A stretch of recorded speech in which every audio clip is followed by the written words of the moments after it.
Buenos días. Agradezco su presencia y la oportunidad que nos brinda la clínica. Yo quiero compartir algunas ideas en torno a este tema que es trascendente para todos, incluso más para quienes no se desempeñan en el área de psiquiatría. Entonces, la idea un poco es que ustedes reciban esta posta que les voy a entregar el día de hoy y se vuelvan multiplicadores un poco de estas ideas y de estos principios básicos de manejo general. Para introducir el tema vamos a hablar un poco del concepto de delirium y de lo que subyace a este síndrome. Entonces tenemos que es el síndrome neuropsiquiátrico más común en la clínica, más común. Esto es más común que la epilepsia, es más común que cualquier evento vascular, que un accidente cerebrovascular. Lo más común desde el punto de vista neuropsiquiátrico en un hospital general o en una clínica especializada como esta es el delirium. Entonces debemos entender el delirium como un síndrome neurocomportamental que se debe a la disrupción transitoria de la actividad neuronal normal como consecuencia de un compromiso en la fisiología sistémica. Entonces lo primero que nos debe quedar claro es que el delirium siempre es secundario a una condición orgánica, sea fácil de evidenciar y de comprender o no.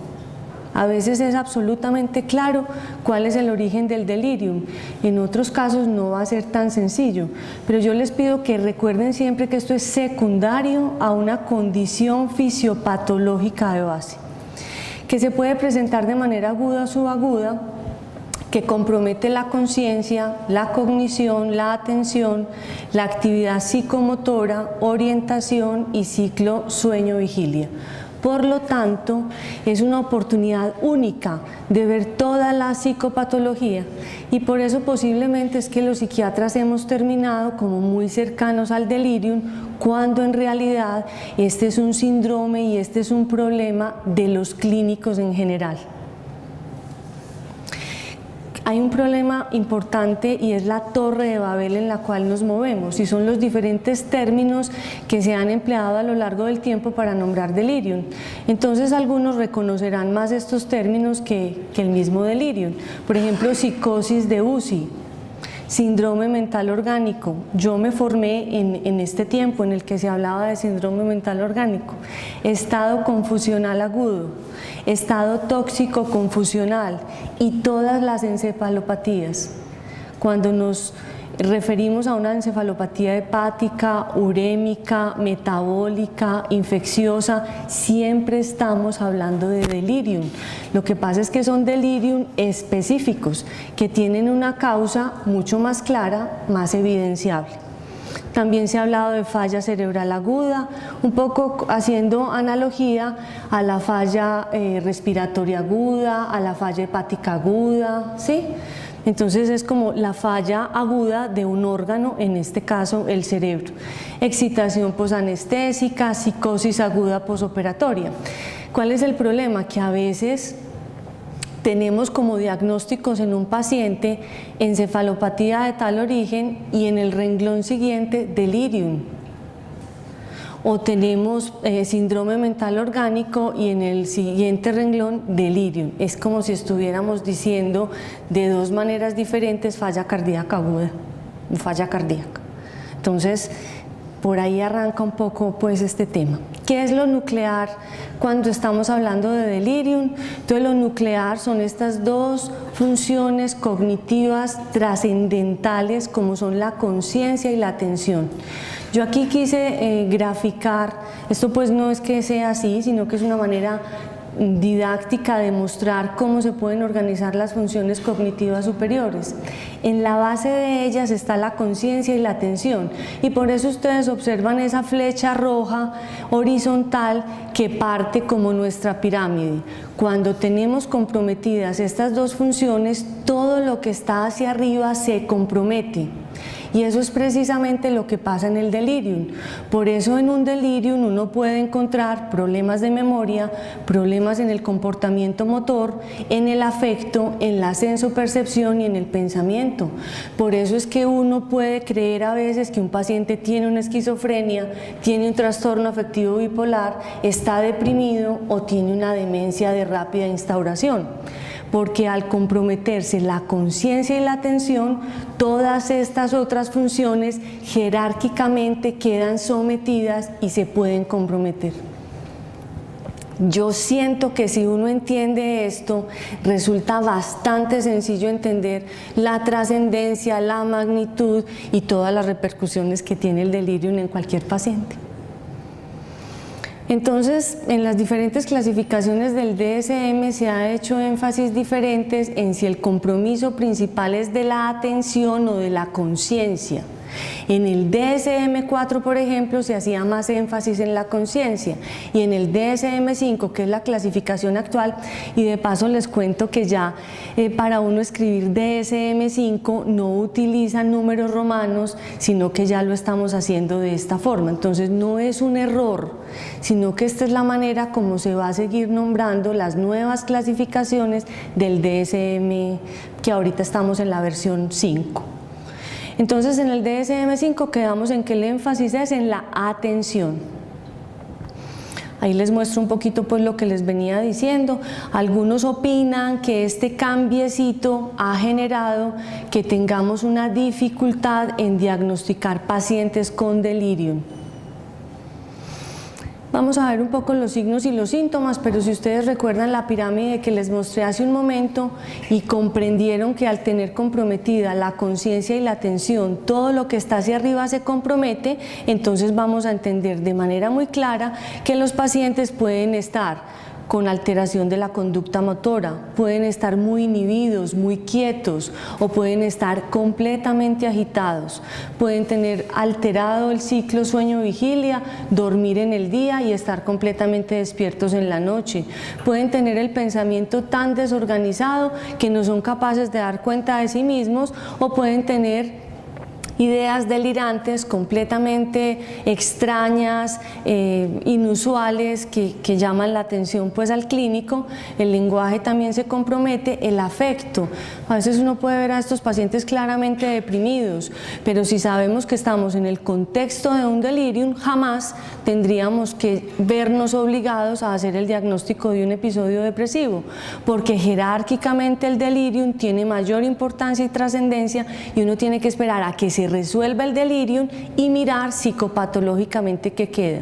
Entonces, en el marco de un delirium, uno no diagnostica esquizofrenias, uno no diagnostica trastorno afectivo bipolar, sino que uno sabe que todos esos síntomas son secundarios al delirium, uno se enfoca en corregir las causas precipitantes del delirium y después mirará si el paciente efectivamente tiene una depresión, si tiene un trastorno de ansiedad o cualquier otro síndrome.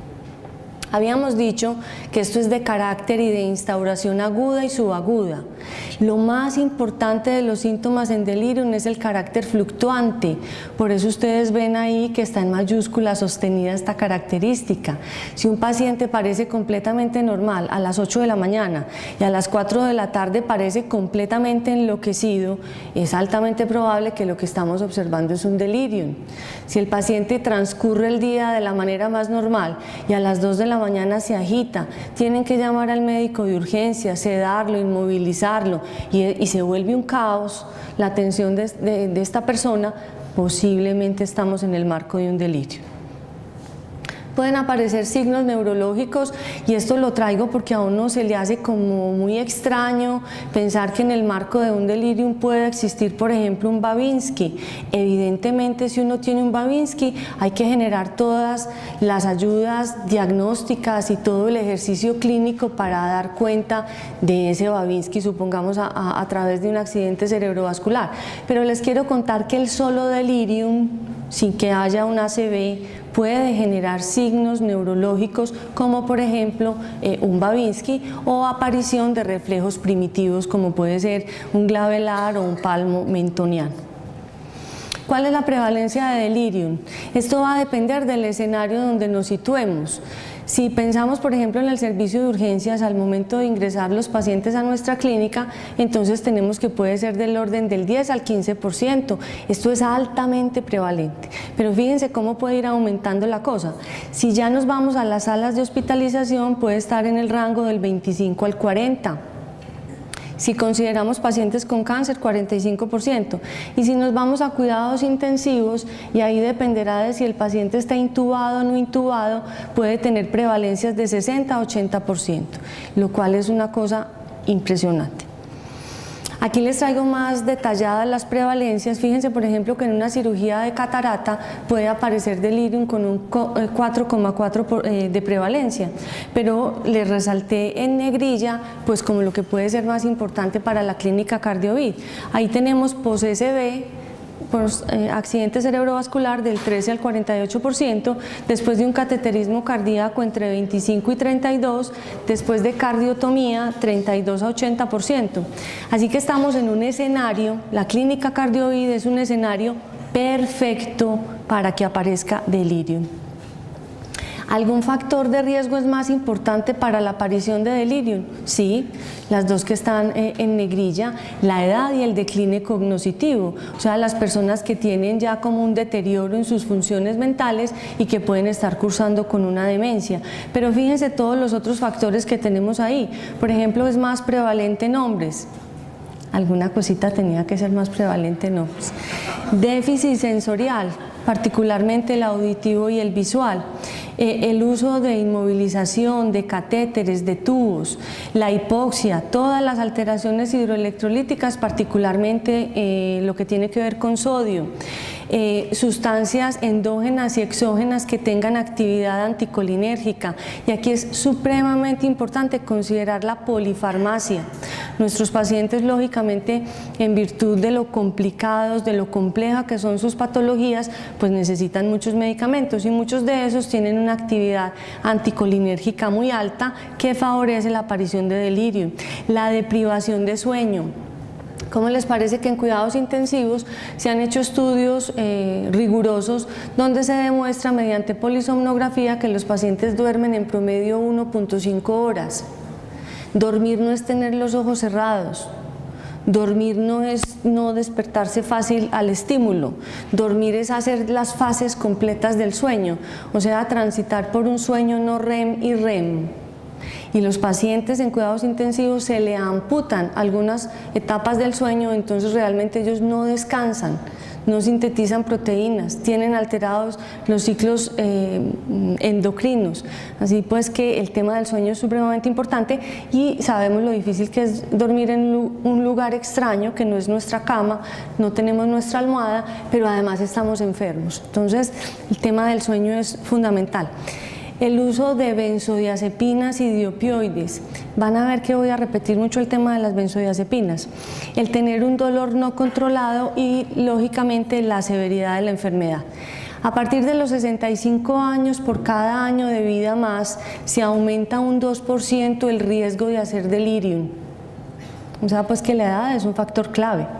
25% de los pacientes que tienen delirium aquí en nuestra hospitalización tienen una demencia de base, diagnosticada o no diagnosticada. Esto es impresionante, estamos diciendo 1 de cada 4.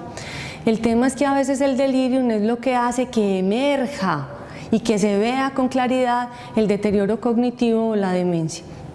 Y 40% de los pacientes que ya tienen una demencia claramente establecida van a hacer un delirium intrahospitalario. Este es un modelo que lo que nos muestra es que un paciente que tiene, digamos un paciente joven, que tiene pocos factores de riesgo para hacer delirium, necesita una anoxia muy grande, necesita una enfermedad muy grave, necesita un compromiso, por ejemplo, una meningitis severa, necesita haber sufrido un accidente de tránsito muy severo o un infarto al miocardio extenso. En cambio, una persona de edad avanzada solo necesita un empujoncito con un medicamento que le coloquemos o una infección urinaria, ni siquiera de mucha gravedad. Esa persona, por ya tener sus reservas disminuidas, con ese nuevo factor que se le suma, puede emerger el delirio. ¿Cómo se diagnostica el delirium?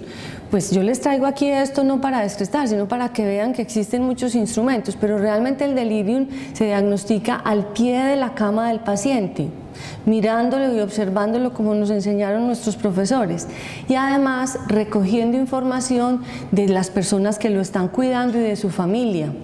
Cuando un familiar, cuando una hija o un hijo nos dice: doctora, es que yo veo muy rara a mi mamá, póngale la firma que por ahí estamos hablando de delirio.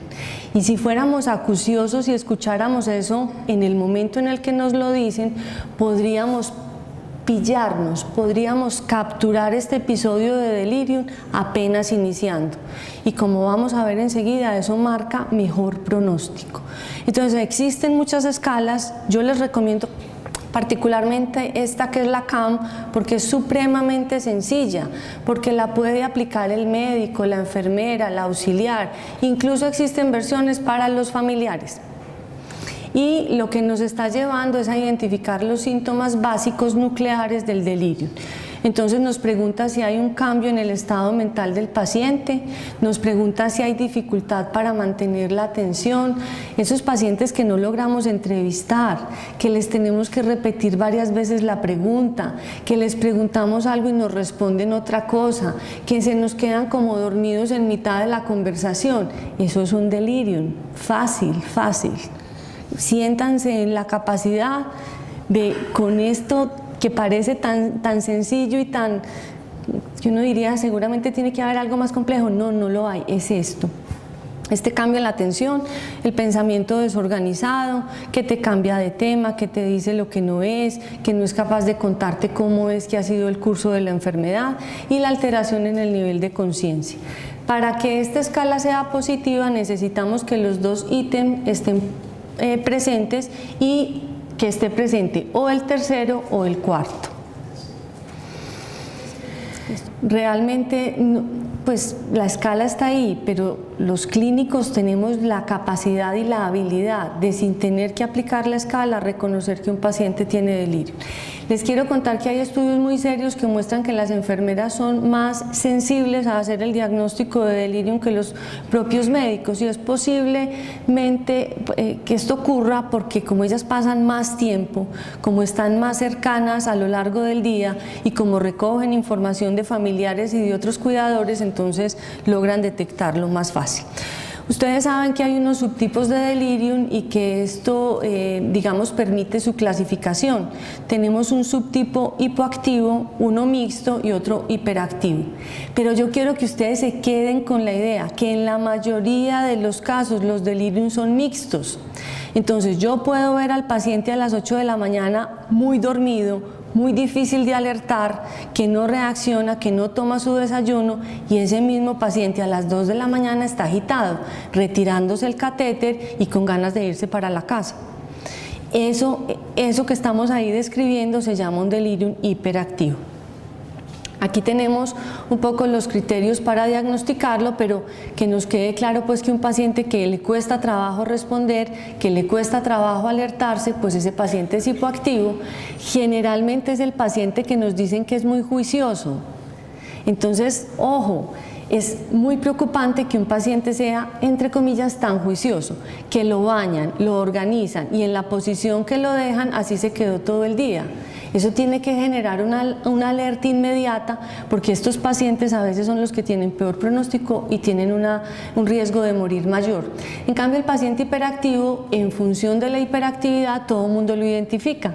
Ese se diagnostica rápidamente y todo el equipo se va a movilizar a identificar los factores desencadenantes y a corregirlos. Entonces se ha visto que pueden tener un mejor pronóstico. Bueno, entonces quedémonos con la idea que el delirium, digamos que vamos a ver con mayor frecuencia, es el de características mixtas. Pero como aquí tenemos pacientes con enfermedades crónicas tan complejas, tan avanzadas, en las salas de hospitalización sobre todo puede observarse también con gran frecuencia el delirium hipoactivo.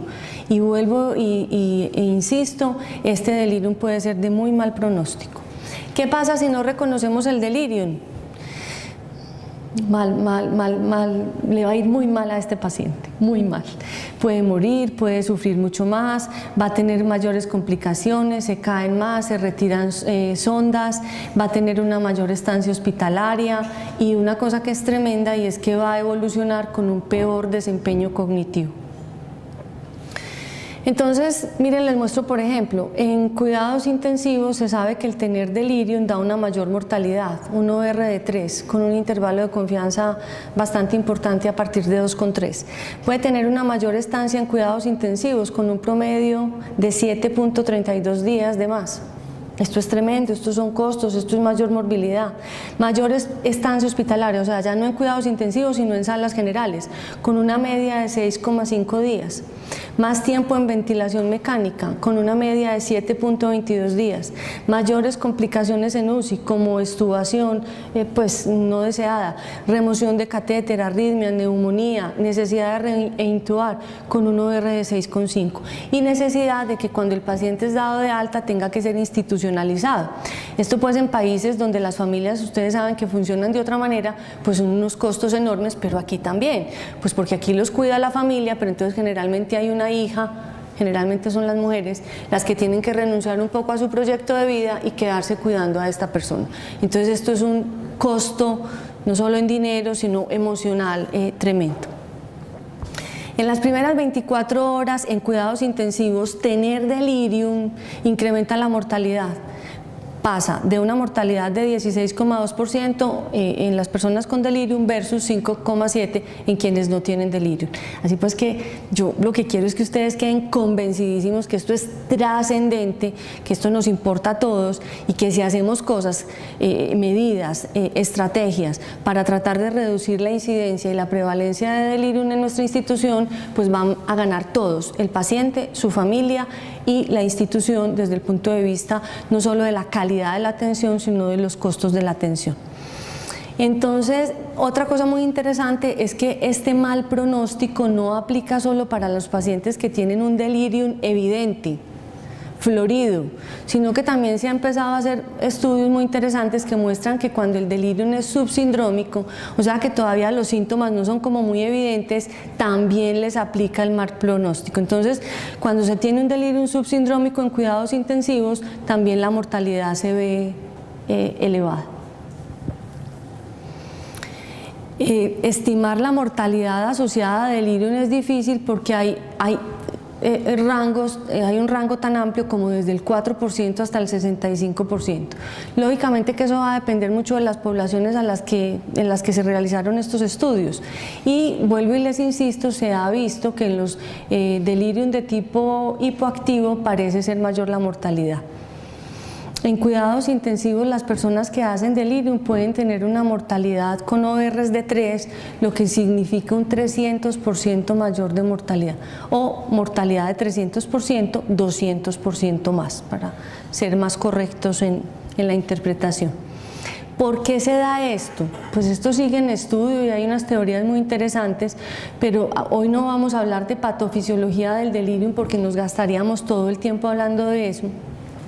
De pronto si me invitan otro día hablamos de patofisiología, pero parece ser que en el delirium se liberan altos niveles de glutamato y este glutamato es un neurotransmisor que genera excitotoxicidad y tiene mucha relación con calcio y ustedes saben lo peligroso y lo nocivo que es el calcio, entonces esto genera un ambiente tóxico a nivel cerebral.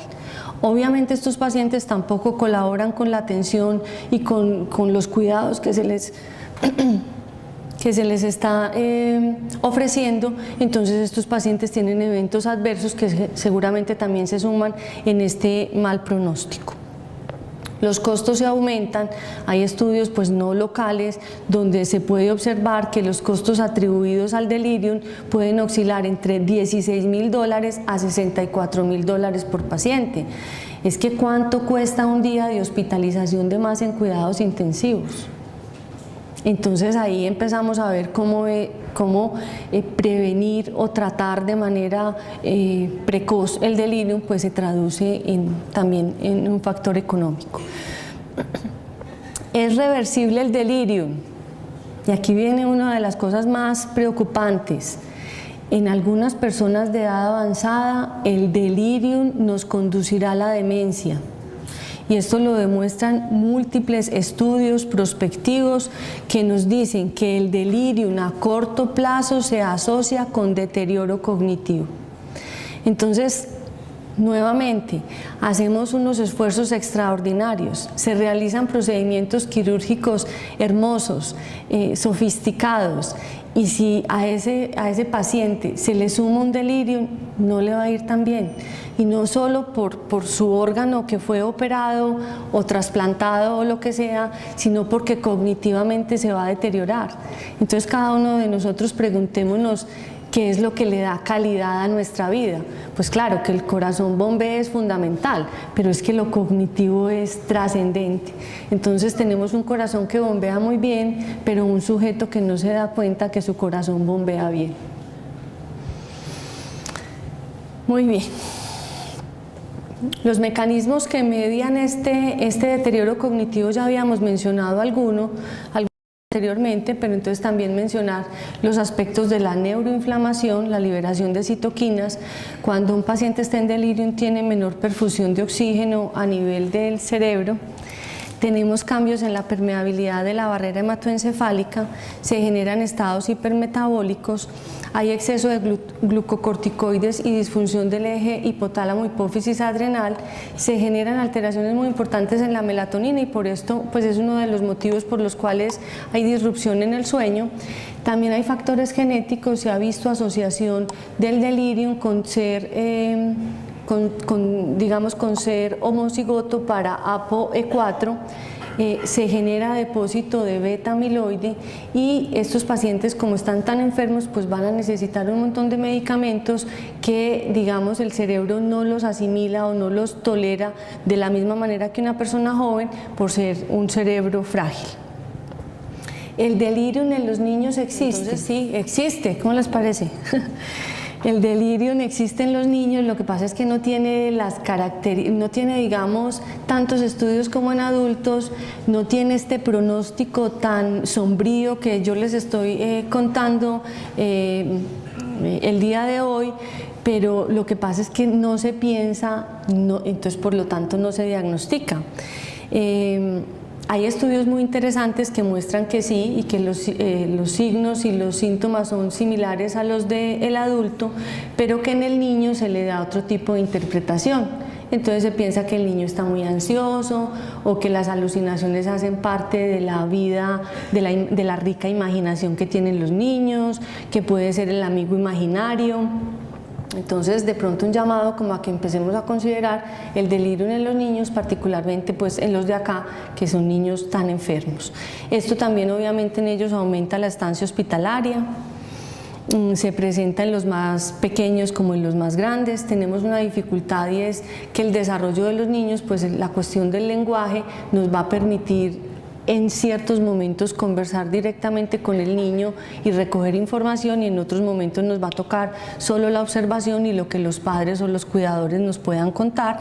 Pero miren, por ejemplo, las consecuencias que se han observado del delirium en los niños: retraso en el desarrollo y permanecer más en ventilación mecánica. ¿Cuáles son las barreras identificadas para diagnosticar delirium en niños? Pues que muchas personas creen que el delirium en los niños no existe, y por ejemplo el uso de las benzodiazepinas, que claro que las tenemos que usar, pero que a veces deberíamos ser un poquito más juiciosos, usarlas por menos tiempo, en menores dosis, y de pronto así lograríamos bajar la incidencia de delirium. Existen también escalas para diagnosticar delirium en niños, al que esté interesado con todo gusto se las puedo facilitar. Y aquí viene lo nuclear de lo que yo les quería contar hoy, pero miren la introducción que me gasté tan larga. ¿Se puede prevenir el delirium? Entonces esto es contundente, sí. Aquí la cuestión, pues claro que es muy importante que lo diagnostiquemos precozmente, pero yo quiero invitarlos a que se lleven en su corazón la idea de que podemos prevenir el delirium y que si al menos prevenimos un caso, estamos haciendo un cambio sustancial en la manera como atendemos a nuestros pacientes. Hay numerosos estudios que demuestran que se puede prevenir, hay diferentes intervenciones. Yo fundamentalmente les voy a hablar de intervenciones no farmacológicas, que son las que tienen mayor evidencia y mayor, digamos, como mayor nivel de evidencia y mayor acogida a nivel mundial, incluso están en las guías NICE de delirio. Entonces hay estrategias multicomponente. ¿Qué significa una estrategia multicomponente? Pues como su nombre lo dice, que no voy a hacer una única cosita, sino que voy a hacer un montón de cosas.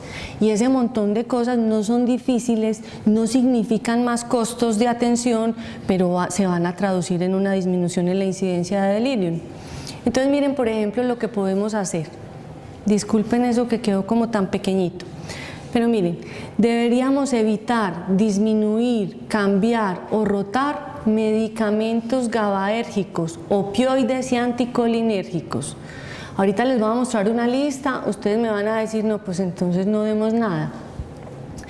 Les voy a mostrar una lista para que se den cuenta que es que la cosa es tremenda, pero yo les quiero insistir en cosas puntuales que sé que podemos hacer. Por ejemplo, el uso de las benzodiazepinas, al máximo evitarlas. Si un paciente no nos duerme aquí en la clínica porque no se acomodó con la almohada o porque le hace mucha falta a su mascota, no le empecemos una benzodiazepina. Ahorita les cuento qué podemos iniciar. Lógicamente que si toma benzodiazepina hace 40 años, no se la vamos a quitar, porque entonces nos hace el delirium por haberle quitado la benzodiazepina. Pero al que no lo toma, por favor no se la iniciemos, porque ahí le estamos dando una pequeña estocada para hacer delirio. En lo posible, evitar las sedaciones prolongadas y seguir los protocolos que siguen, por ejemplo, acá en cuidados intensivos, que es cerrar los goteos de pseudoanalgesia, esperar a que el paciente adquiera un nivel de alerta y retornar a una pseudoanalgesia en la menor dosis necesaria. Yo ahí quiero llamar la atención, no sé si haya alguien de cuidados intensivos, de pronto cuando vuelvan a reasumir el goteo de pseudoanalgesia, pues respetuosamente les sugiero no hacer descensos demasiado grandes. Calculen el porcentaje del descenso que están haciendo, porque lo que ocurre es que cierran, el paciente retoma la alerta y bajan, por decir algo, un 50 o un 60% de la sedación que tenía el paciente. Es altamente probable que ese paciente, ya por el tiempo que lleva de infusión, haga signos de abstinencia y le tengan que poner una dosis mayor a la que tenía previo al cierre de la pseudoanalgesia. Entonces eso se nos vuelve un yo-yo, un sube y baja. Si la cosa la pensamos un poquito y la planeamos mejor, estoy segura que vamos a lograr sacar a los pacientes de la ventilación mecánica en un menor tiempo. También el manejo de la inmovilidad. Inmovilizar a los pacientes es un factor conocido de delirium. Yo sé que los tenemos que inmovilizar, porque es la mejor manera de protegerlos a ellos mismos para que no se retiren catéteres y demás, pero que sea por el menor tiempo necesario e instauremos medidas para poder retirar la inmovilización. Cuidemos mucho el tema de las abstinencias. Aquí se tiene una sensibilidad grande porque lógicamente los pacientes son tan complejos que con frecuencia van a hacer síndromes de abstinencia en cuidados intensivos por el uso del fentanil y del midazolam. Pero entonces digamos que identifiquémoslas y manejémoslas apropiadamente. Las alteraciones hidroelectrolíticas todas cuentan, todo. Es importante el magnesio, el potasio, el cloro, el sodio particularmente sabemos pues que determina mucho compromiso en la esfera mental. También hay que considerar a veces como todo el eje de estrés, todo esa activación de cortisol, o a veces estos pacientes pueden hacer deficiencia de cortisol y eso también podría generar o precipitar el delirium, todo lo que implique pobre oxigenación, todas las alteraciones del sueño. Y ahí es muy importante porque esto lo podemos detectar precozmente. Es que para todo paciente, para nosotros, es tan importante dormir que los pacientes generalmente al día siguiente están comunicando que durmieron mal. Entonces, si desde ahí tomamos eso e instauramos medidas, ¿cuáles pueden ser las medidas? Que no les interrumpan el sueño. El CARDES de los medicamentos se puede cuadrar de tal manera que por un periodo específico enfermería no tenga que entrar al cuarto. Es que hay pacientes que tienen el sueño tan ligero que con el solo abrir la puerta pues se van a despertar. Entonces eso es como un acto de misericordia, ¿cierto? Entonces de 11 de la noche a 5 de la mañana no entrar, Yo entiendo que si le tienen que poner un goteo cada 2 horas, evidente, es que lo primero es lo primero y lo segundo es lo segundo, pero digamos que hay ciertas cosas que podrían cuadrarse para no tener que interrumpir el sueño. Listo. El otro es el tema del televisor, que a veces lo dejan prendido, el tema del ruido, en fin, la luz, tantas cosas que podríamos pues como instaurar de manera muy sencilla para mejorar el sueño. El dolor no controlado es un factor de riesgo independiente para delirium, lógicamente que también dosis muy altas de opioides podrían ser de riesgo, pero si ustedes me preguntan entonces a qué le apuesto, a quitarle el dolor o no ponerle opioides, pues siempre lo lógico será colóquele el opioide, no solo por el sentido pues humano y nuestra responsabilidad como médicos, sino también porque es que el dolor no controlado genera delirium. El uso de catéteres, el uso de sondas, pues se tienen que usar lógico, pero retírelas tan pronto pueda retirarlas, no las deje un día más, porque ese también es otro elemento de riesgo, y corregir los déficits visual y auditivo. Aquí con frecuencia, no solo aquí pues sino en todo lado, el paciente usa audífono y cuando llega a la hospitalización le dicen pues de manera muy cordial que por favor se lleven el audífono para la casa, que porque es que aquí no se puede cuidar y que de pronto entonces se daña y eso es costoso, pero es que necesitamos ese audífono porque eso es lo que nos conecta al paciente con el mundo. Y lo mismo con los lentes, lógico que si el paciente está muy agitado, pues con los lentes se podría hacer daño a sí mismo o a otra persona, pero en el momento en que se pueda, volvámosle a colocar sus gafas, a colocar su audífono. Miren los medicamentos que tienen actividad anticolinérgica, todos. Yo les quiero insistir en unos pocos, les quiero insistir en las benzodiazepinas, les quiero insistir en la ranitidina, les quiero insistir en la metoclopramida. Esos 3 medicamentos se colocan casi que, no sé, casi que en protocolo de ingreso. Pensemos que ahí les estamos sumando una carga anticolinérgica a esa señora o a ese señor de edad avanzada que lo va a poner en un riesgo inminente de hacer un delirio. Entonces, se tiene que colocar el medicamento, coloquémoslo en la menor dosis por el menor tiempo necesario. Si tenemos alternativa, por ejemplo, a la ranitidina, el omeprazol, aunque yo sé que el omeprazol genera otros efectos secundarios, pero lo que les quiero decir es que pensemos cómo podríamos evitar el delirium disminuyendo carga anticolinérgica en nuestros pacientes. Entonces ahí los antihistamínicos también. No tiene ningún sentido lógico usar un antihistamínico en una persona anciana. En los niños sí.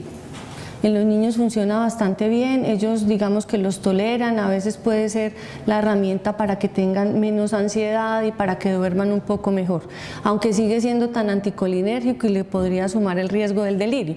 Pero en las personas de edad avanzada, en ancianos, definitivamente los antihistamínicos para dormir es una práctica del pasado.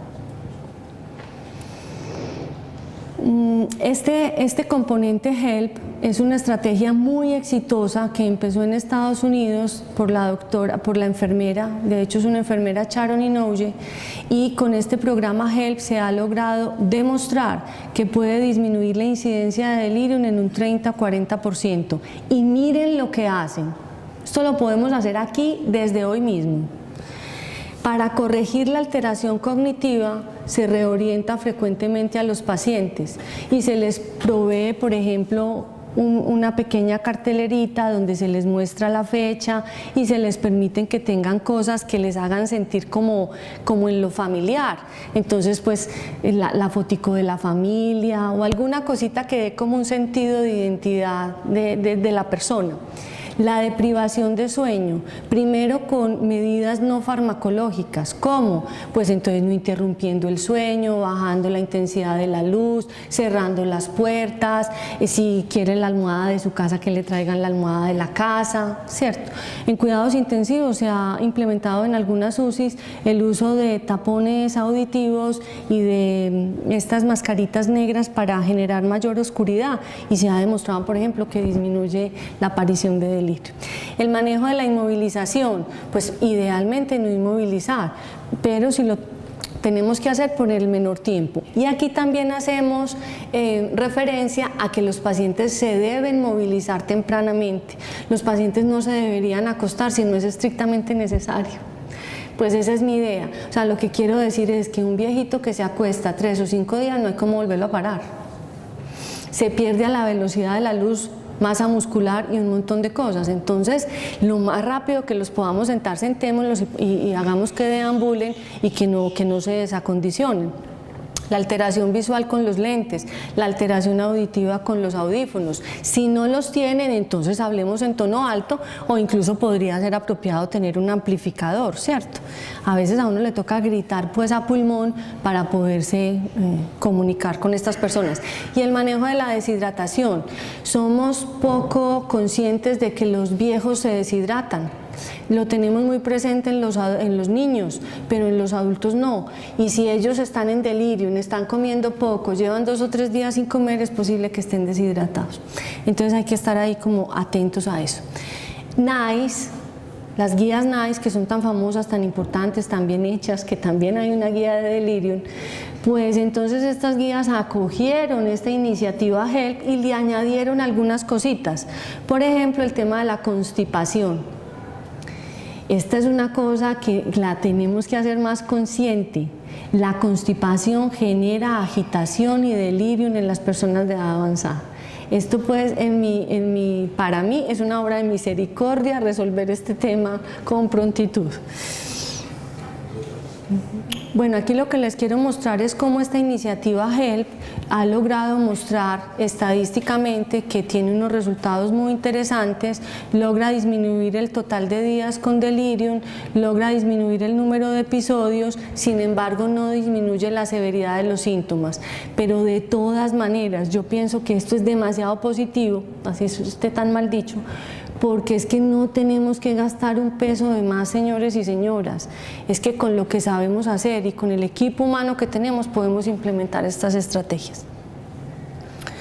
Aquí les voy a dar algunos tips y al que esté interesado con todo gusto, en los artículos en los pasos, los libros electrónicos donde se puede ver esto con mayor detalle para tratar el delirio. Entonces, primero, identificar todos los factores de riesgo. Hagamos una listica y vamos a saber que dentro de esos factores de riesgo, que pueden ser 5, 8, 10, 12, 15, vamos a tener unos que son modificables y otros que no.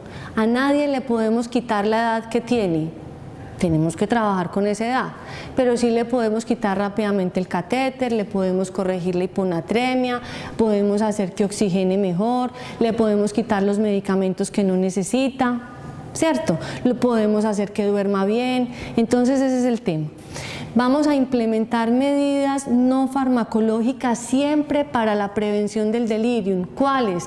Todas estas que les he contado el día de hoy. Vamos en cuidados intensivos, en la medida de lo posible, a manejar a los pacientes con dexmedetomidina. Si no se puede por costos y demás, entonces de pronto pensar en propofol, y si no, pues con el midazolam. Teniendo presente el midazolam, la menor dosis necesaria y el menor tiempo posible. Y hacer un descenso gradual que permita que el paciente haga una transición entre el goteo de midazolam y la dosis oral de lorazepam o digamos de clonazepam. En muchos lados se recomienda el uso rutinario de la escala CAM, la escalita que les mostré para diagnosticar delirium como protocolo, como otras escalas que hemos ido adoptando en nuestra práctica clínica, pasarla de manera rutinaria a los pacientes. Corregir todos los déficits sensoriales, lo que les decía, lo auditivo y lo visual. Estar muy pendientes de la parte nutricional, de que el paciente se mueva, de que se movilice, de que no esté todo el tiempo acostado, de que el sueño se corrija y estimularlos cognitivamente. ¿Qué es estimular cognitivamente a una persona? Conversarle, ojalá amorosamente, contarle cosas de lo que está pasando en el mundo, explicarle las cosas médicas que le ocurren, y de pronto se podrían cosas tan sencillas como unas sopas de letras, como unos crucigramas, jugar parqués, dominó. Eso es sencillo y eso hace que la persona tenga que estar un poco más atenta, más conectada con el medio. En lo posible, evitemos las benzodiazepinas. Si tenemos a un paciente que tiene deterioro cognitivo previo, porque la familia nos cuenta que es que ya viene con olvidos, que ya le tienen que hacer cosas o que incluso ya le diagnosticaron una demencia, pensemos usar rivastigmina.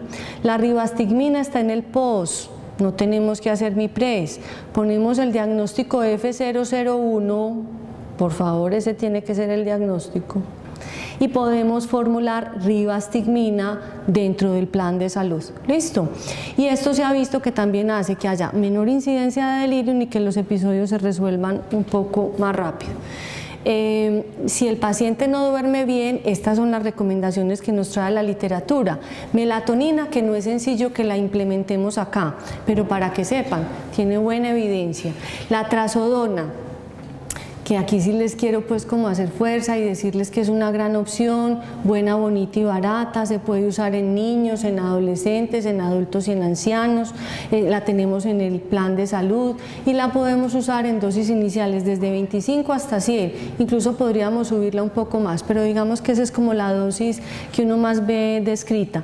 La mirtazapina sería una excelente opción, pero no la tenemos en el plan de salud para poderla mandar libremente, entonces tendríamos que incurrir en muchos artilugios para justificar el uso de ella. Por eso aquí en Medellín, en la clínica Cardiovid, y yo creo que en Colombia, y esto es tomado de literatura pues de primer mundo, de revistas y libros de primer mundo, la trazodona es el primer medicamento que deberíamos pensar para los pacientes que no duermen bien. Que hay algunos que no van a mejorar, bueno, con todo gusto nos llaman, que a esos yo les gasto el tiempito pensándoles cómo les mejoro el sueño. Cuando tenemos un delirium hiperactivo, la literatura recomienda el uso de antipsicóticos, pero miren señores y señoras que apenas les vengo a hablar del antipsicótico, llevo mucho rato hablando de otras cosas que no son antipsicóticos, y así debe ser. Hay que instaurar un montón de otras cosas y solo cuando tenemos un delirium hiperactivo entonces pensaremos en el antipsicótico. El haloperidol sigue siendo el rey. Me hubiera gustado mucho que aquí estuviera un doctor que estimo mucho, que tiene una idea un poco negativa del haloperidol, pero sigue siendo el rey. Y de verdad que quiero insistir en que es el rey en todo el mundo, incluso para pacientes con problemas cardiovasculares. Uno tiene la fantasía de que los antipsicóticos atípicos son más seguros. No. También prolongan el QT. Entonces, de verdad, que si usamos el haloperidol en dosis bajas y por el tiempo necesario, es bastante seguro. ¿Qué precauciones? Entonces yo les quiero recomendar que cuando tenemos un paciente con delirium, pensemos que la dosis de haloperidol está entre 0.5 y 3. Hasta 3 miligramos día de haloperidol, los efectos secundarios extrapiramidales, o sea, rigidez, temblor, son similares a los antipsicóticos atípicos. Pero si lo usamos hasta 3, si ustedes me dicen que ya están en 5, en 8, en 10, en 15, en 20, yo ya sí les tengo que decir que definitivamente va a dar más temblor y va a dar más rigidez. Pero cuando estamos en el marco de un delirium, no se justifica subir más de esa dosis, salvo que el paciente esté agitado. Entonces, si usted me dice que el paciente está agitado, yo le tengo que decir que agitación mata delirium. O sea, que usted tiene que hacer en el marco de una agitación todo lo que necesite hacer para controlar la agitación. Y después usted se preocupará por las consecuencias que tenga que asumir, ¿cierto? Pero en el marco de un delirium, el haloperidol hasta 3 miligramos. Muy bien, lo otro es que si vamos a empezar haloperidol deberíamos tener claro cuáles son los niveles de potasio y de magnesio, porque tener unos niveles digamos bajos nos podrían favorecer arritmias, sobre todo de puntas torcidas, que son tenebrosas, aunque estamos en el sitio donde se saben manejar, pero pues créanme que yo soy supremamente prudente con este tema. Es muy importante hacer una vigilancia estrecha en estos pacientes que tienen delirium porque tienen un alto riesgo de auto y heteroagresión. Por eso en las historias debería quedar consignado siempre vigilancia estrecha, de ser posible acompañante permanente, porque estos pacientes son los que se caen y se nos fracturan la cadera acá. Son los que se retiran el tubo y tienen unas consecuencias muy negativas, a veces incluso la muerte, porque estaban en medio de un momento de agitación, de confusión y hacen cosas sobre las cuales no son conscientes. Y hay una cosa importantísima y es que un paciente con delirium, señores y señoras, nunca en el episodio de delirium tiene capacidad para decidir ni autodeterminarse. Por tanto, el consentimiento informado no aplica directamente para la persona, sino para sus familiares y cuidadores. Y esto es trascendente por todas las implicaciones, no solo pues desde lo ético, sino también desde lo legal. Que es que hoy tuvo delirium y mañana ya se le quitó, entonces mañana tiene capacidad para decidir y autodeterminarse, pero hoy no. Hoy no. Si hoy hay que firmar un consentimiento para una transfusión, lo debe firmar su familia. Entonces, para finalizar, el delirium es una oportunidad de demostrar lo bien o lo mal que cuidamos a nuestros pacientes. Está considerado el delirium como un evento que se puede prevenir y algunas de estas certificadoras de buenas prácticas, como la Joint Commission, tan famosa en nuestra ciudad, incluyen el delirium como un marcador de buen o mal cuidado de los pacientes. Es una oportunidad maravillosa para que apliquemos principios de prevención. Uno que cree pues que muy poquitas cosas las podemos prevenir, miren, aquí la tenemos. Y es una oportunidad única para ver dónde el haloperidol sigue teniendo vigencia.